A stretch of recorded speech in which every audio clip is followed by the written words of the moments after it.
So squares and square roots of fractions.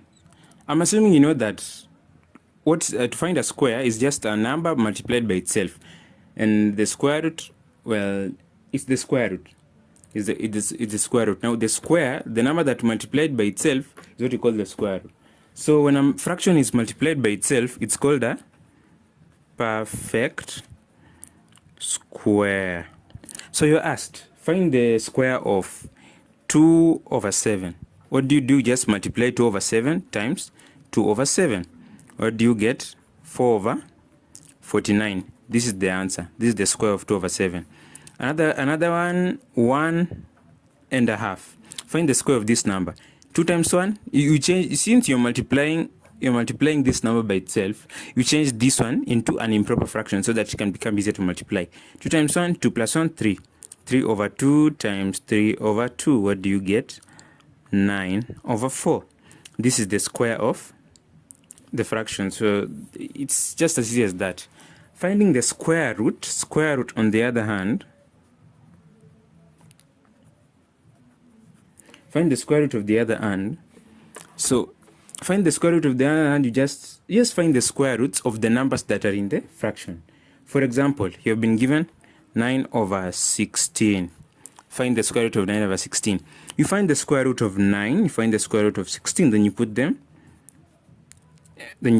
as a fraction like that. So the square root of 9 is 3, square root of 16 is 4. So this is the answer, 3 over 4.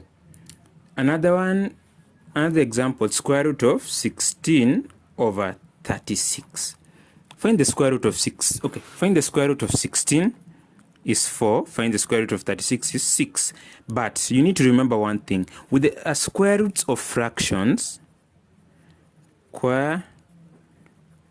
roots of fractions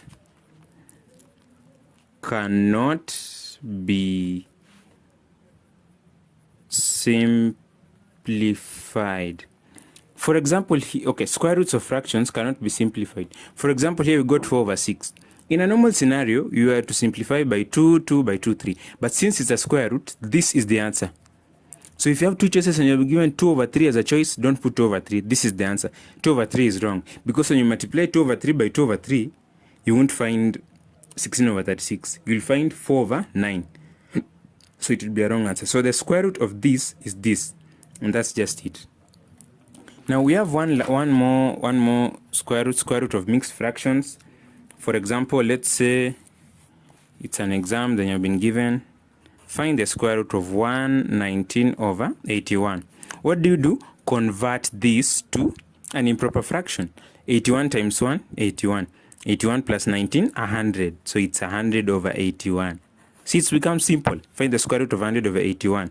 It is square root of 100 is 10. Square root of 81 is 9. This is the answer, 10 over 9. So you can change this back to mixed fraction. 9, 10 by 1 minus 9, 1. It becomes 1 over 9. So the square root of 119 over 81 is 1 over 9. It's 1 over 9. Yeah, it's just simple.